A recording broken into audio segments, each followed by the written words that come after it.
Assalamu alaikum. Hi, it's me, Amir, host and the curator of the Future of Islam in the Age of New Media with you again. And today I have someone that I'm very honored to interview. His name is Professor Abdullahi An-Na'im, who's one of my intellectual heroes. He's born in Sudan, which is where I'm from. And he's currently a professor in the United States at Amir A University. He's also the author of an excellent book that I highly recommend called Islam and the Secular State, Negotiating the Future of Sharia. Professor Abdullahi, welcome, and it's good to have you. Thank you, Amir. Thank you very much. I'm delighted to be here. So as we were chatting before this, before we started recording, you've probably seen this on my blog. I have a quote that I've taken from you, proudly displayed on my blog banner, The Sudanese Thinker. And the quote is, "If I don't have the freedom to disbelieve, I cannot believe." Can you elaborate on that? Yes. I think the question of religious belief in particular has to be a choice. It is incoherent, it is meaningless to speak about religious belief being the only choice one has. It doesn't count. Religiously, it has no value, and logically, it is incoherent to say that you have only the right to believe, you don't have the right to disbelieve. So I say, defending the right to disbelieve is defending my right to believe. Mm-hmm. If people are not allowed to believe or not to believe by choice, my choice to believe has no meaning. From that perspective, I say that being a Muslim, in fact, the book that you mentioned, Islam and the Secular State, in the first chapter, the first sentence, more or less reads like this: in order to be Muslim by conviction and choice, which is the only way to be a Muslim, I need the state to be secular. And by secular, you mean religiously neutral. Precisely. So the second sentence, by secular, I mean a state that is religiously neutral. It is neither hostile to religion nor indifferent to religion, but it is not co-opted by any religious group to enforce their view of Islam or any religion. And I think here comes my other point about the centrality of human agency of the believer. Mm-hmm. Islam, to me, Islam for which I'm accountable, is only the Islam that I understand and accept by choice and conviction. So someone else's understanding of Islam is not binding on me and has no value if I follow it. That's why the state has to be neutral. Because when we say an Islamic state, what we mean is that it is a state that is controlled by people who enforce their view of Islam through the state. And when we see it in that light, we realize how dangerous, in fact ridiculous, that we allow any state to claim to be Islamic. So for me, Iran is not an Islamic state. Yeah. So Saudi Arabia is not an Islamic state. No state can be Islamic because no state can have a religion. It is not a human person who can believe. Now, but whenever we say it, what we mean is that it is the elite who control it, imposing their view of Islam. So if you happen to be a Shia living in Saudi Arabia, you are forced to live according to the Wahhabi doctrine. Mm-hmm. And to you, it's a heresy. Mm-hmm. If you happen to be a Sunni living in Iran, you are forced to live by the Ja'fari doctrine, which to you could be seen also as a heresy. Therefore, it defeats the purpose of being a Muslim for the state to pretend to enforce any view of Islam. Right.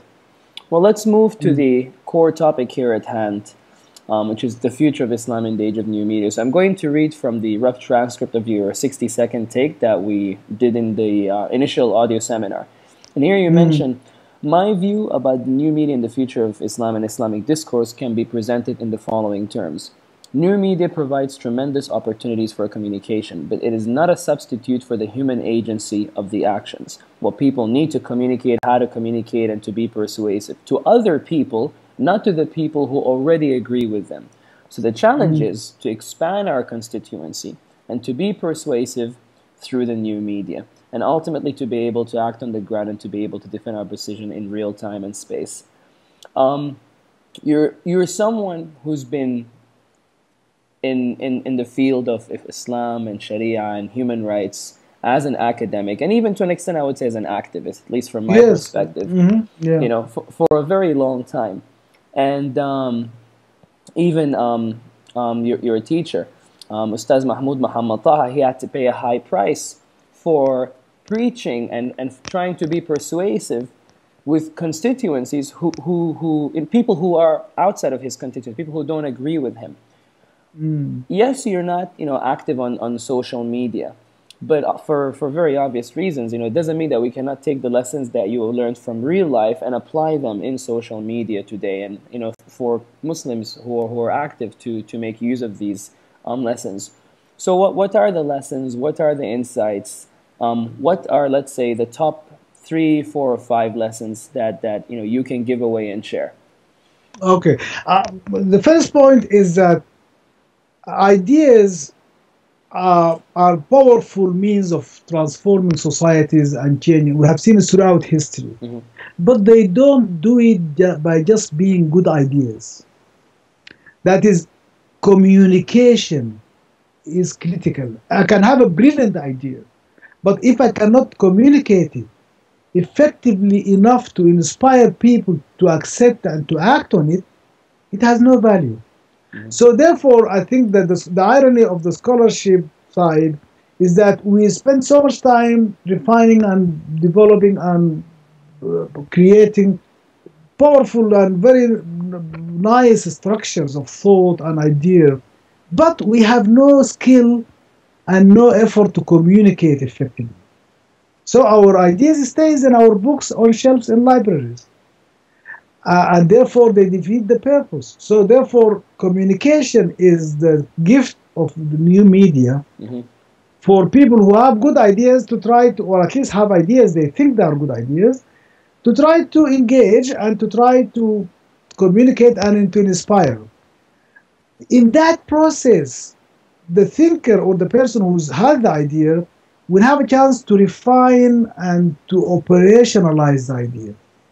So the second point I would make is that there is no end to how much we can improve our ability to communicate and persuade. That the fact that I'm convinced is not good enough. The fact that some other people are, precisely, it has to be the one who disagrees who has to be persuaded. Because the one who agrees already is on your side of the issue. And therefore, if you want to make the change lasting and so on, you have to do it in a way that persuades those who oppose what you are saying, and oppose it strongly even. The stronger they oppose, the more necessary it is to be able to persuade them. For this, I add my third point. Take the humanity of your opponent seriously. Because we tend to assume that people who disagree with us are just stupid or are just simply being difficult or being regressive. Well, I mean, this may be my view, but that is not their view. I mean, they are human beings entitled to the same human dignity that I claim for myself. So often, our subscribing to human rights values, for example, or human dignity and respect, we tend to think that that makes us somehow already noble people. Or intellectually superior. Superior, and we don't need, I mean, that if anybody doesn't get our point, it is their problem, not our problem. So I say that, for me, for example, from Sudan, we had the Muslim Brotherhood, we have the Wahhabis, and we suffered. The country paid horrendous human price. It's still paying. But it's still paying, but it's still, unless we are able to change those people. Because simply exchanging oppression with other oppression is not a solution. So when I see Sudanese opposition now planning about how to enfranchise certain people or punish certain people or then block them from political participation, I say that is really counterproductive and also inconsistent with the principles we claim. If we claim to be democratic, if we claim to be respecting human rights, we have to do it. A friend of mine has a very nice way of putting it. He says human rights are for creeps, meaning that it is for people we hate. they are not for people we love, Interesting. because the people we love have our love, and they don't need the protection of human rights.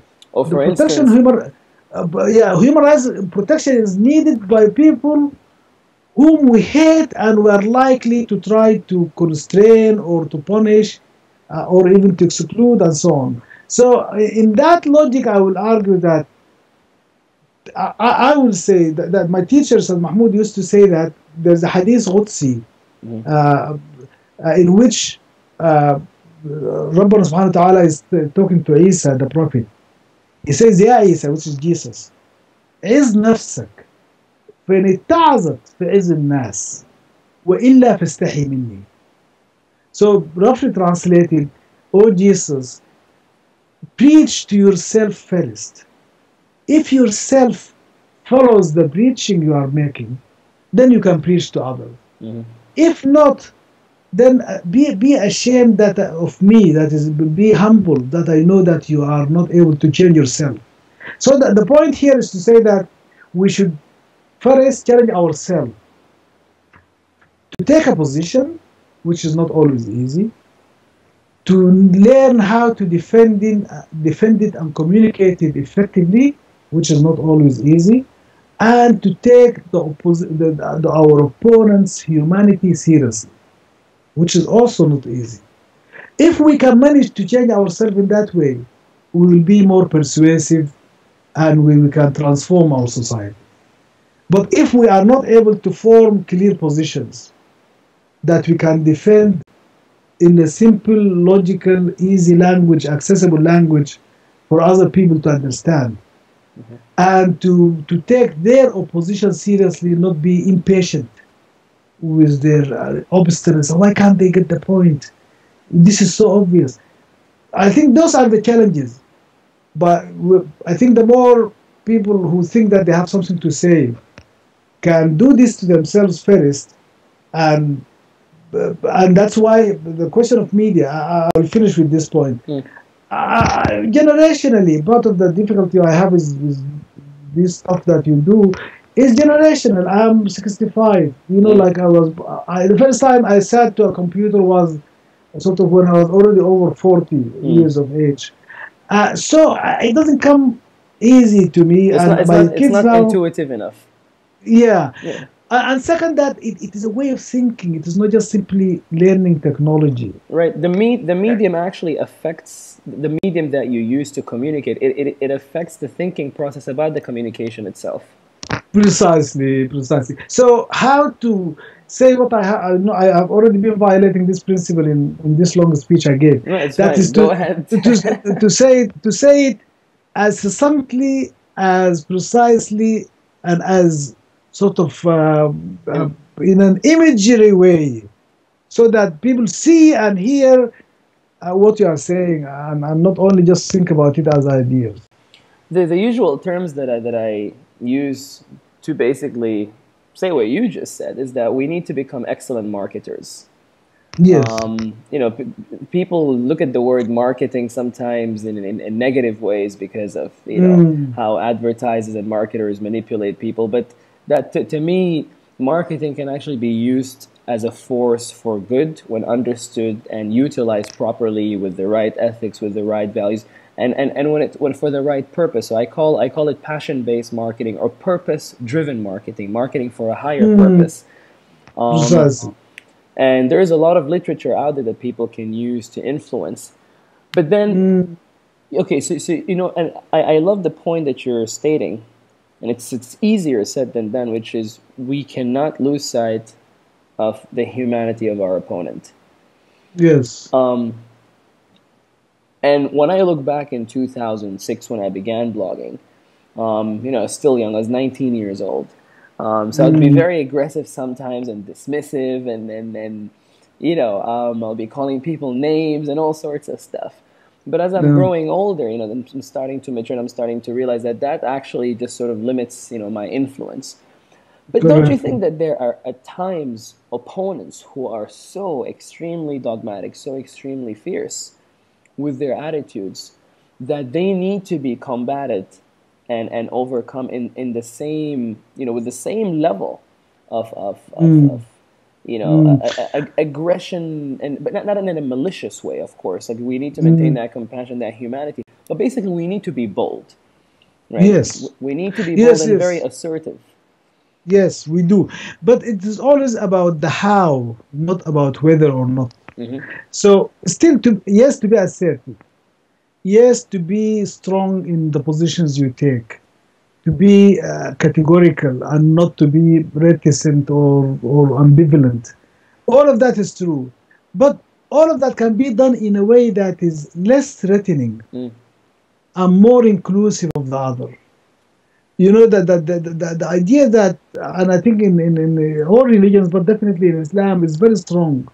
That the idea of وجزاء, for example, the verse وجزاء سيئة سيئة مثلها فمن عفا وأصلح فأجره على الله. Mm.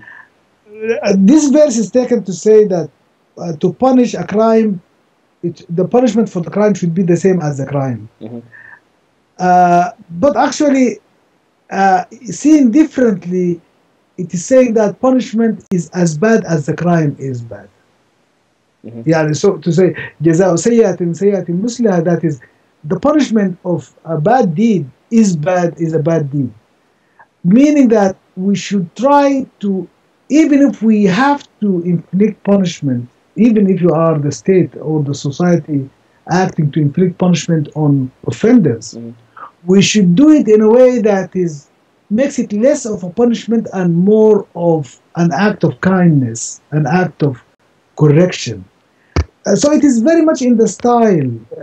It is not to retreat from our positions or to be ambivalent about them, but the language we use can be as violent as the violent actions they use. Hmm.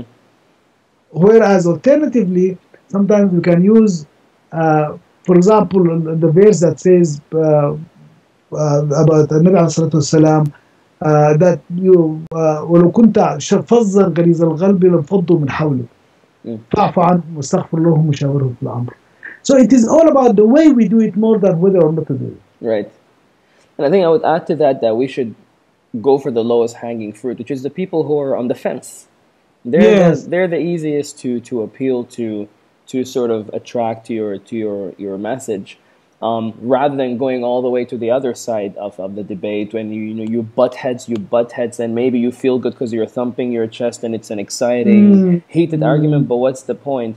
But I really Yeah. appreciate your emphasis about never losing sight of the humanity of your opponent. I think it's a really important point, especially for us, the younger generation, who are so actively engaged in social media, and then it's easy to get provoked. So, for instance, on Twitter, right? It's a very fast-paced, real-time communication that can happen a lot. With blogging, it's different because with blogging, you write a post, and then someone comments, and until you write the comment and you post it, it takes time. So usually, what happens is that you'll be writing a very emotionally charged comment, and then by the time you're done with it, you vent it out. But before you click submit, you say, you know what? No, let me delete this and start over again. I think I can phrase it differently. So I Yes, definitely yes. I know what you're saying. Yeah. You didn't talk about this here in your 1 minute take. Got the transcript open in front of me, but it's a question that I do want to bring up because I think it's relevant to the whole overall idea. And it's the question of authority. You talk about this in your book, Islam and the Secular State. And in your book, you talk about the secular state as a free marketplace of ideas where, people should have equality of condition in terms of how they voice their opinions. And rather than using theological talking points, convey it with reason so that everyone can understand it regardless of their theological background. If we take this and we look at social media these days, it's sort of the same environment. Social media and the internet essentially has created this free marketplace of ideas where Muslims are able to voice their opinions freely, challenge the status quo, religious orthodoxy, so on and so forth. And with this kind of environment, I was speaking with someone earlier. You might know him, Harun Mogul. Well, yes. Yes, he's also got some very interesting things that he's working on, and really insightful ideas and perspectives. So the issue is that in this kind of environment, social media becomes a destabilizing force. And, as it is, there is already a crisis of authority in the Muslim world. Mm. And now that we have new media, which has tremendous benefits, there are concerns that the crisis of authority is getting even bigger and becoming worse because we have more diverse voices, we have more people challenging, and more people conducting ijtihad at different levels based on their level of knowledge and their experience in life and their maturity. And based on my experience, what happens is that when you're confronted with all these opinions, it becomes difficult to know who to listen to, who to pay Mm. attention to. And if you don't have a grounding in the tradition or some form of tool to use, you can get lost in that. How would you determine authority? Who would be an authoritative religious figure in such an environment? And before you get into that, yes, there are standards to determine who's authoritative and who's not. But the issue is that these standards themselves are now being challenged. Mm. Within the tradition and on social media, people are very outspoken and vocal. So I know it's a very big question, and I know it's very, very open, but I just want you to take your time and share your ideas.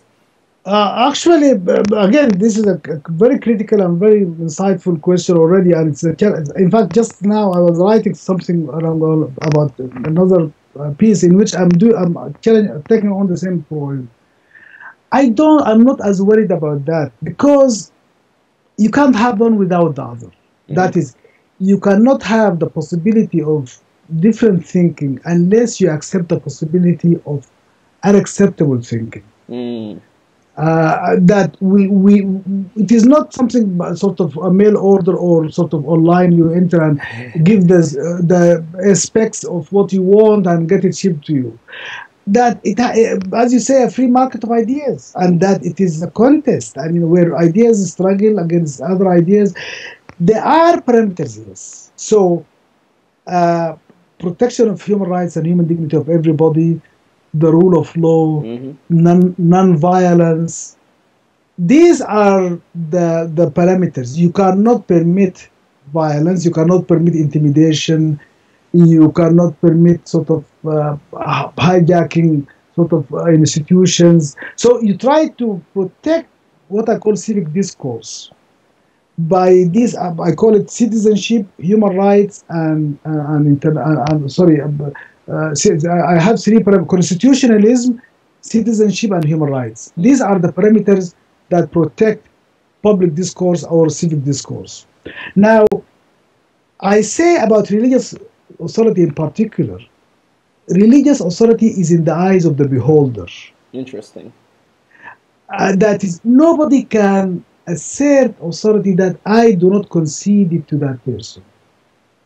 So everybody who has any authority, religious authority, it is by virtue of the consent of the, or even at least acquiescence of the people who follow him or her. Legitimacy, whether the person has legitimacy in the eyes of the people. Yes, exactly. So we are responsible for the leaders we permit to speak on our behalf. Interesting. It is not that, for example, Bin Laden, alayhi rahmatullah, when he was speaking for those who allowed him to speak for them. He was not speaking for me. And now today, anybody, for example, anywhere, Sudan, Hassan al-Turabi, or anybody, does not have authority unless I concede it. Now, the point of this is, not all of us are consciously conceding authority, but many of us are abdicating responsibility by simply going along, or it's not easy. It's not popular to be dissident. It is not popular to be sort of. You don't have to explain to me. I know that very well. Yeah, exactly. so therefore, my point is that if we want to have responsible leaders, it is our choice in accepting who they are, not their choice in imposing themselves on us. And that I take it that there is a phrase that I sometimes use, that every orthodoxy started as a heresy. Right. Yes. Not every heresy becomes an orthodoxy, but there is no orthodoxy that was not a heresy. So heresy is good. Heresy is creative. Of course, not every heresy is productive in the sense that it's good for society, but the possibility of dissent is absolutely critical. And the way Sharia came to be formed in Muslims' imagination and belief and practice is through what I call intergenerational consensus. Mm-hmm. That is, it is people accepting certain ideas over time. So there is no enacting authority, there is no enacting moment.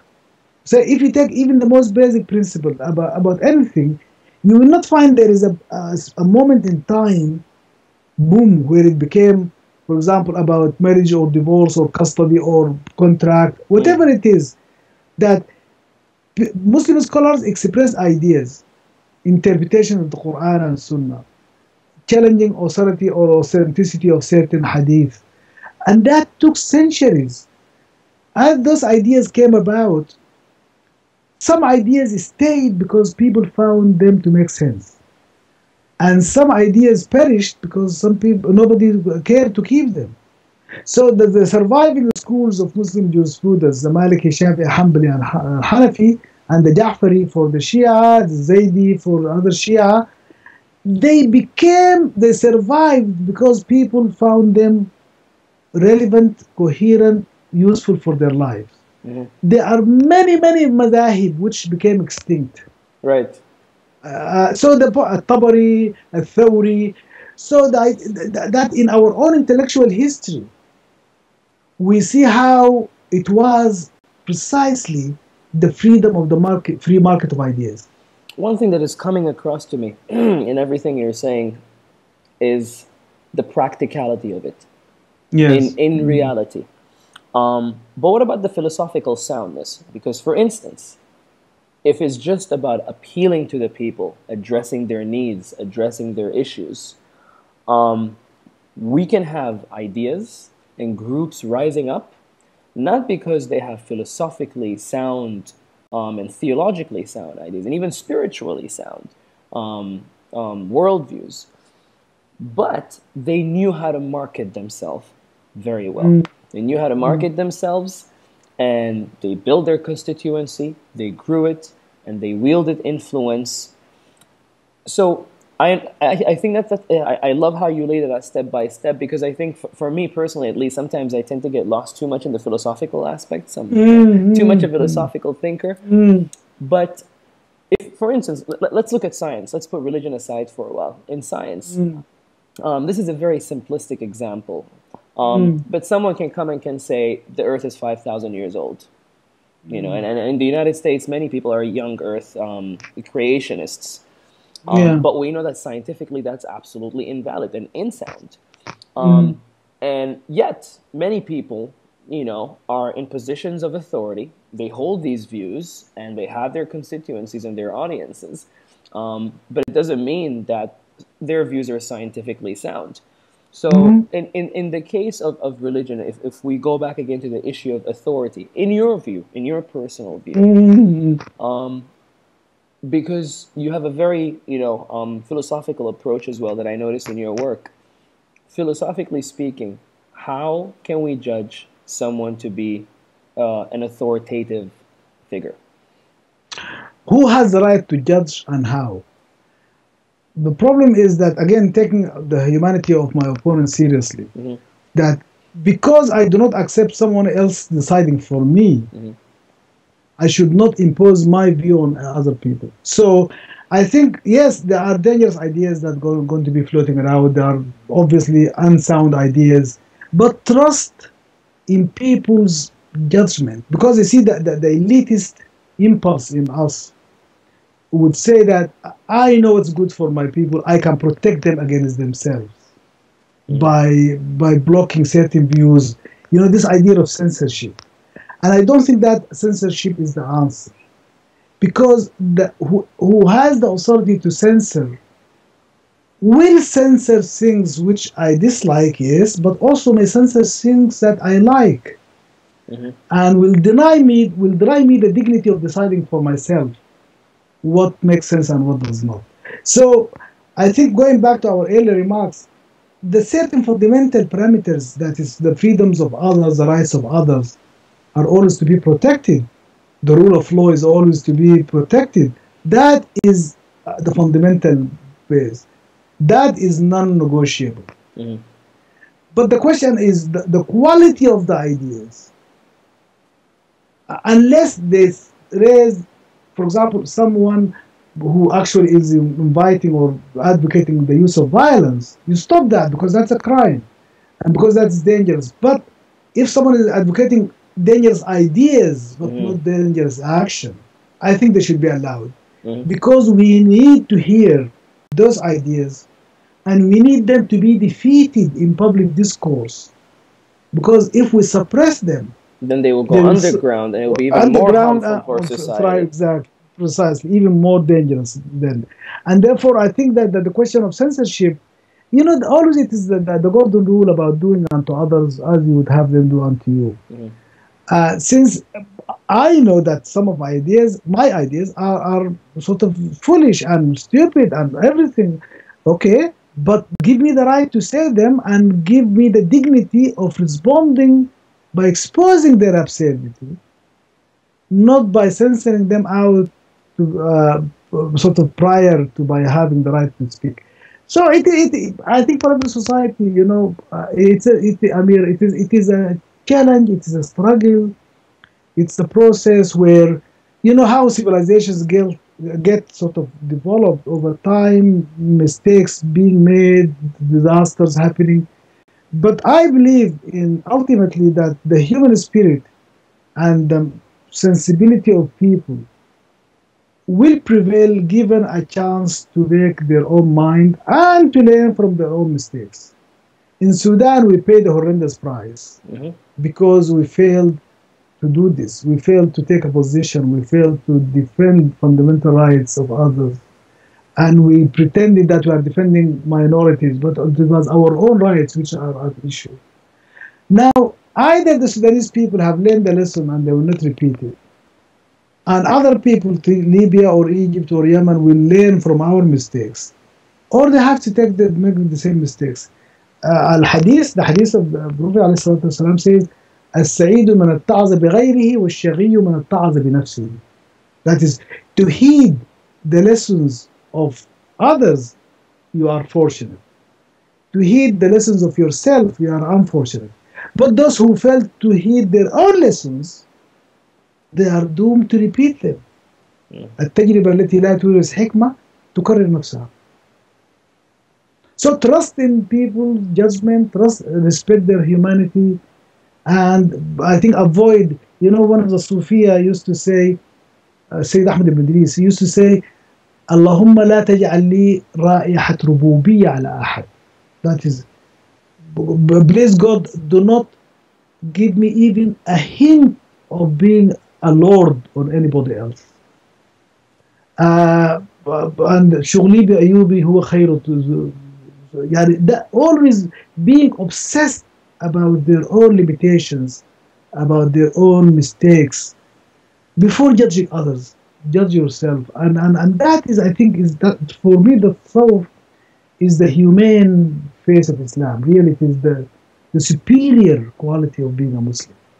And they gave us tremendous wealth of experience, of insights that we can learn from. Professor Abdullahi, thank you very much. This has been an honor and a pleasure. My pleasure and honor, and thank you for doing this, and please keep doing it. No, I will be continuing. Thank you again. Okay, assalamu alaikum. Assalamu alaikum.